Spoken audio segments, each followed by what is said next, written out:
In 1920, a bright young engineer put Las Cruces, New Mexico on the map and on the air. That year, Ralph Willis Goddard, an electrical engineering professor and department head at New Mexico College of Agriculture and Mechanic Arts, broadcast the first signals from his hand-built radio station in a small shack on the college campus. It was one of the first radio broadcasts west of the Mississippi River and the first ever in New Mexico. That small radio station would come to be known as KOB, one of the most powerful in the country. 100 years later, we look at the man whose remarkable life and tragic death was tied to one of the most significant technologies of the 20th century. 100 years ago, in the Mesilla Valley, it was a very different community. It was very small. There was several miles between State College and downtown, which was filled with desert, wasn't filled with the homes that we have now. Not a lot of homes had electricity. Not a lot of homes had running water. It was a very different geography at that time. Las Cruces was one town, Mesilla Park was another town, Old Mesilla was another town, and State College was a town of its own. Dean Goddard had to ride a horse to go to work. He did that for 2 years. And when the family needed groceries, well, they piled into a buckboard and the same horse took them to Las Cruces to buy supplies. It was a day's chore. Not a lot of automobiles 100 years ago here. So there was still horse and buggy and a lot of bicycles. Before cars became popular, bicycles were very popular all over the country, but especially here in Las Cruces in New Mexico. Railroads had electricity and some of the businesses had electricity. So there was some telephone communication. Usually you only had to dial 3, 4 numbers to get the party that you wanted to, or you'd go through a switchboard operator. And of course there was telegraph, but that was through wires. Telegraph, telephone, all through wires. So this wireless technology was something that was pretty new in the early part of the 20th century when Goddard first came to State College.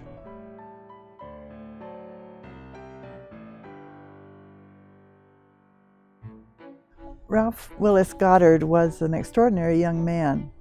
When he grew up, he had gas lights in his neighborhood and also in his house.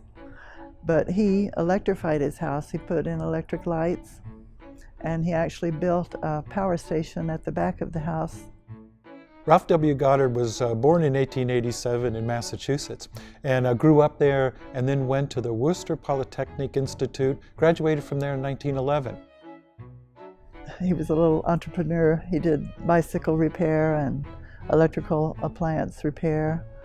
He was very good at teaching himself. He had learned almost everything he knew from personal study and experimentation, observation. He had a little model train with a track that went all the way around his workshop. That was where he got his first publicity. I think he was 16 or 17. He got a canoe when he was still in high school and he put an outboard motor on it, so it was a motorboat after that. But he eventually bought a yacht, which he rented out for charter cruises, so he was making money for his college education in various ways. Perhaps Ralph Goddard was first introduced to wireless communication when he sailed off of the East Coast, when he was still back in Massachusetts at the Worcester Polytechnic Institute. And I think perhaps that's when he first got interested in wireless communication.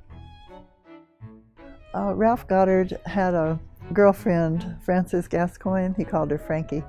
She liked to ride on the motorcycle with him, and so he invented the motorcycle sidecar, and that was their transportation.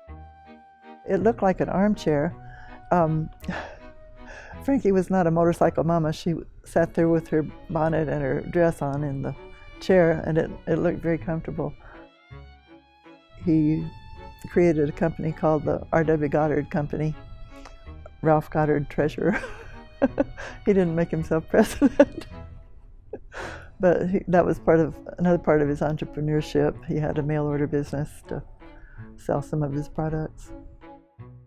He did invent the motorcycle stand that supported the rear wheel, sold it for $1. He was just a very clever fellow. His parents had an interesting relationship. His mother was more of an elite, I guess, very proud of the Goddard name, which was an important name in New England. She was very fussy about him dressing correctly, speaking correctly. She made him take music lessons. He played the cornet. I think he really liked playing the cornet because he continued that even when he was here in New Mexico. He and his wife had family concerts. So he was a sort of a Renaissance man. He wasn't just a Dilbert. He graduated from Worcester Polytechnic in 1911. I should mention, though, he was valedictorian of his 9th grade class, and he wrote his valedictorian speech on wireless telegraphy. So he had already developed an interest in radio at that 9th grade level. Then when he went to Worcester Polytech, he earned his way there with all his repairs, and he wrote magazine articles. He graduated there in 1911. His thesis was titled "The Construction and Test of a Windmill Electric Lighting Plant." So he had been interested in wind energy as early as 1911. And in fact, he had built a windmill on the top of one of Worcester's buildings. So that was the first time he had put stuff on a university roof. The same year that Goddard graduated from the Worcester Polytechnic Institute, he married Frances Gascoigne in 1911. And eventually they had 4 sons, both in Nebraska and then here in the Mesilla Valley. And so in the 1920s, 1920s, they raised their sons here. Her father was a builder in Boston, and he was very impressed with Ralph. I think he was delighted that they got married. But right after Ralph graduated from Worcester Polytechnic, Mr. Gascoigne offered him a job as a construction estimator with his building company in Boston. And Ralph took it, but it was a big diversion from what he really wanted to do. The upside is that he learned a lot about construction, which had served him very well later on, particularly building the buildings for the radio station here on campus. But he wasn't very happy as a building estimator, and so he started sending out his application to universities. Got hired by the University of Nebraska first as an instructor, which got his feet wet. He did like teaching, liked it very much. But Frankie did not like all that corn. She said there's all this flat land and all that corn. She was not happy in Nebraska. Ralph and Frankie and their baby Kenneth were taking a vacation at a beach in Nebraska, and Frankie noticed a fellow on a bicycle trying to make his way along the shoreline, and she was complaining about what a silly thing for him to be out there with a bicycle. But he came close enough to talk to them, and he said, "Are you Ralph Goddard?" And he said he was, and so he says, "Well, I have a telegram for you." Well, they were very concerned that it might be family problems or something, but when Ralph opened it, it was a telegram from New Mexico College of Agricultural and Mechanic Arts. Ralph said, "Oh, they're offering me a job as head of the electrical division," which was a step up from what he was doing in Nebraska. So Frankie was quite interested then. She wanted to get away from Nebraska with all its flat land and all the corn. So she said, "Let's take it, Ralph." Well, he had already signed a contract with Nebraska, but he just made such a good impression with people that Nebraska forgave him. They said, "Go ahead and take it. This is a step up, and if it doesn't work out, we'll have a place for you to come back."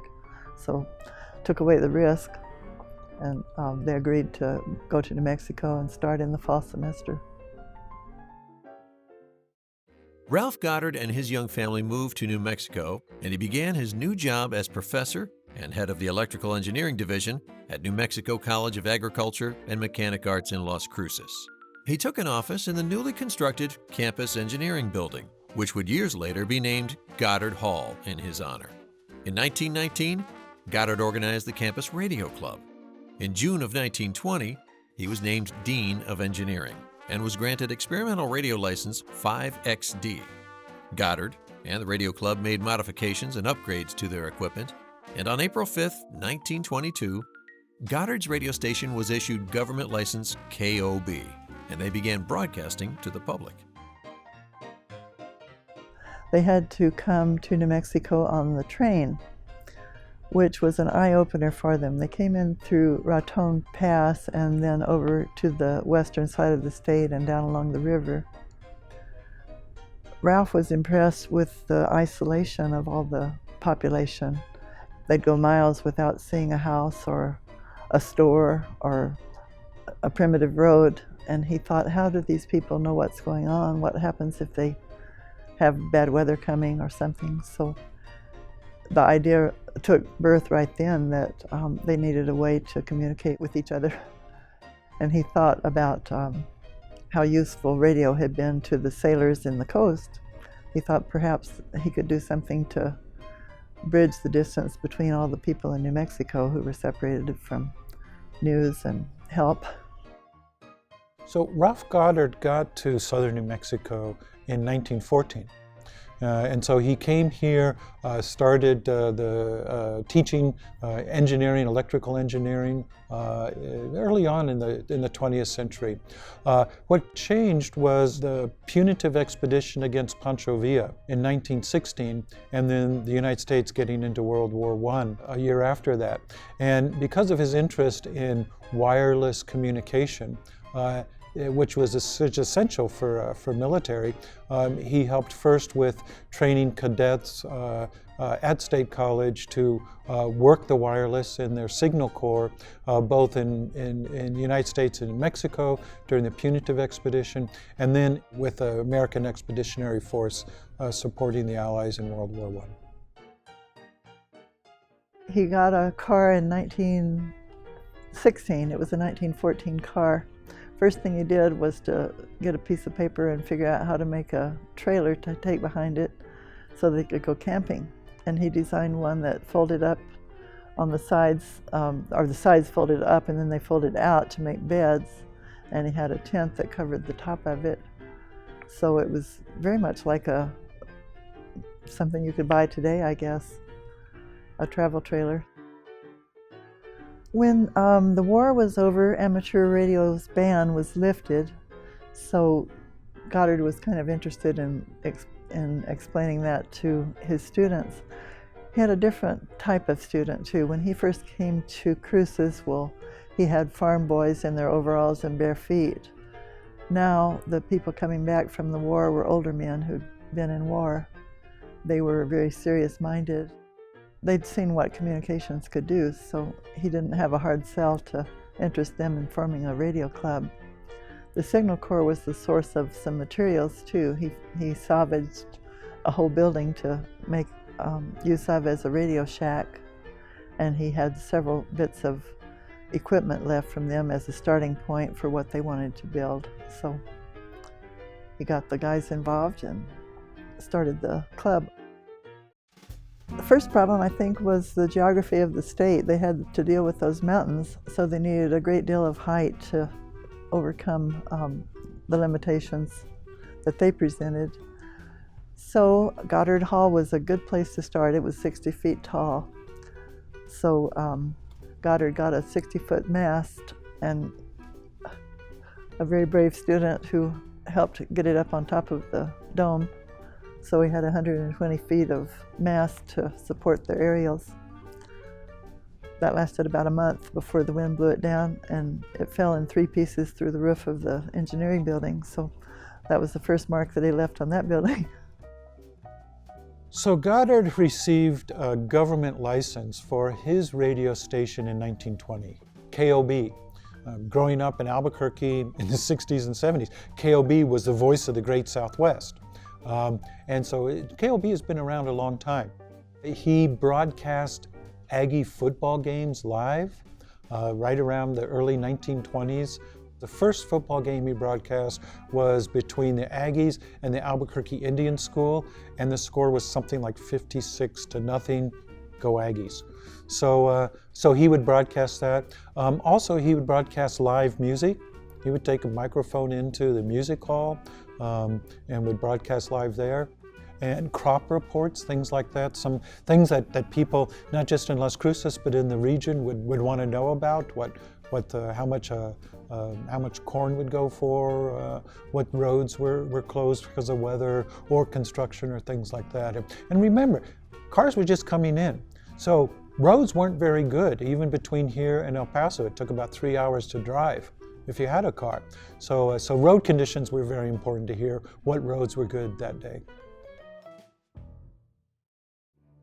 I can't remember what year that was, but what they did was to build the new building around the old radio shack and then take the radio shack out piece by piece through the door, which I thought was also some interesting construction strategy. Dean Goddard had a student named Robert Stewart, who was one of the younger members of the class, but he was very devoted to the dean. And he got called upon often to do some very tricky work, like climbing up to the top of the 60-foot mast, which was at the top of a 60-foot building, to attach the guy wires. I think Stewart got to be quite comfortable up at the top of the roost. He was up there a lot repairing wind destruction. Goddard was a pioneer in teaching electrical engineering. He came here, of course, from Massachusetts and then by way of Nebraska, and he then was very active in teaching students here. And this is a land-grant college, so it's a college that focuses on agriculture, of course, but also focuses on engineering. Those are some of the main strengths of a land-grant college. So when he came here, he was welcomed into the engineering college and particularly in electrical engineering, which was pretty new to this part of the country. Ralph Goddard gave us a vision. He really set the DNA of the College of NMSU along the lines of being student-focused, making sure that students learn, and more than that, making sure that the students are taken care of academically and non-academically. In fact, back then, the instructors used to invite the students to their homes for dinner and maybe give even loans to these students. He was a mentor to his students, a lifelong friend to them.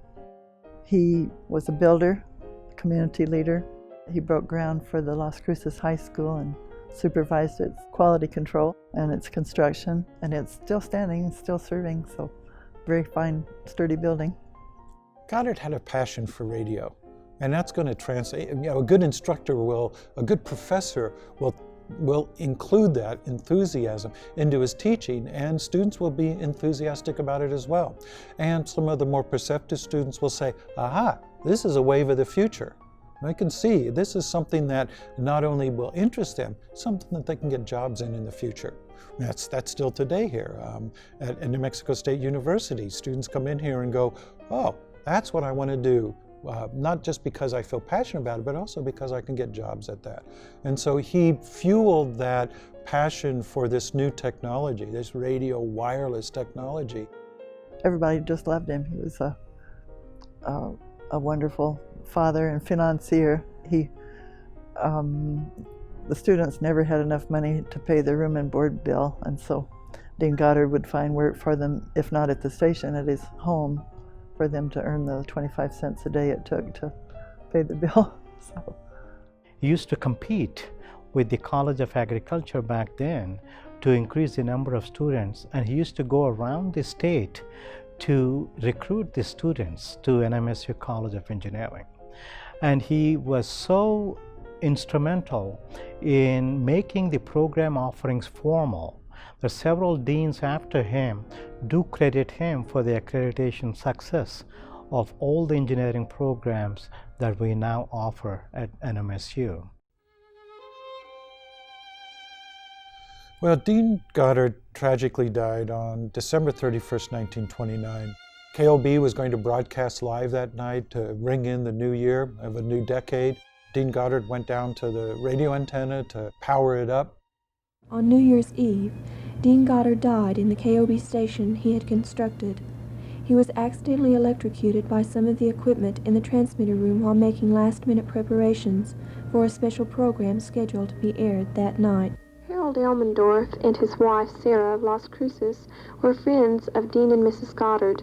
On that New Year's Eve night, they and other friends were expecting to have dinner and play bridge later with the Dean and his wife.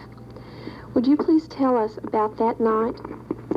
Well, that night was a pretty horrible experience. Mr. Goddard had sent word that he would be a little late, and they could go ahead and have the dinner, which we were supposed to be. And we waited for some time, and still no results.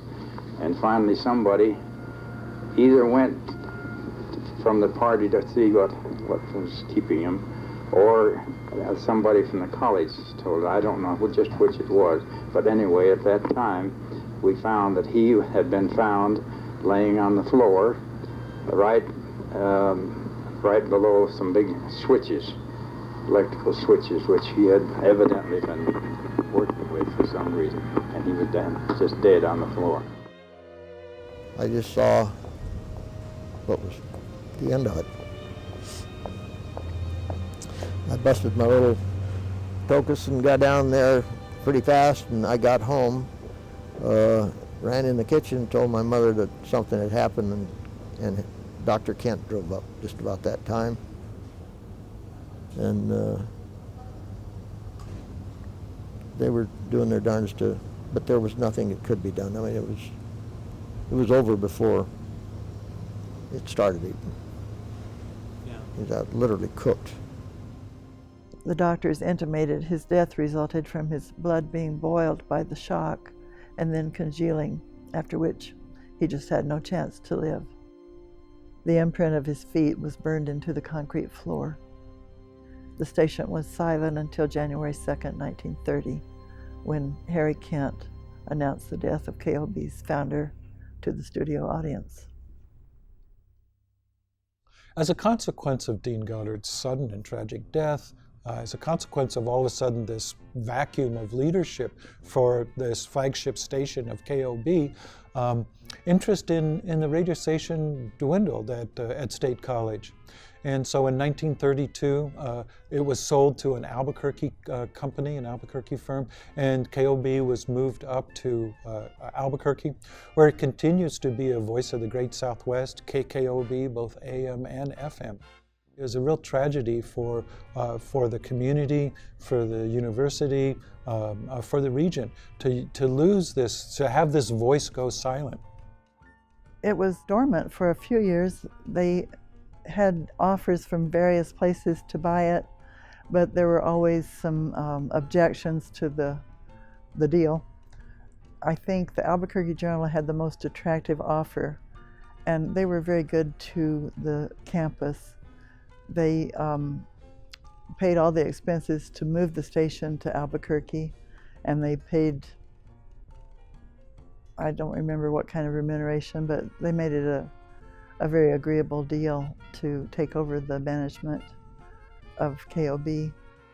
Had he not died at such a young age of 42, Ralph Goddard would have enjoyed the evolving activities in the television invention and in the dynamic activities surrounding space studies in New Mexico.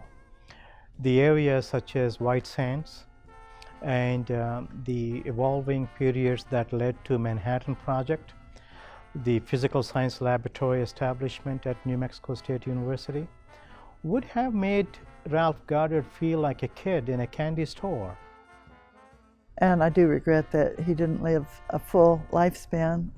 I could have overlapped with him and possibly had a chance to meet him. This picture came to me out of the blue in 1996. It was in my mailbox, a gift from Bob Stewart, the man who had been such a helpful source when I wrote the book.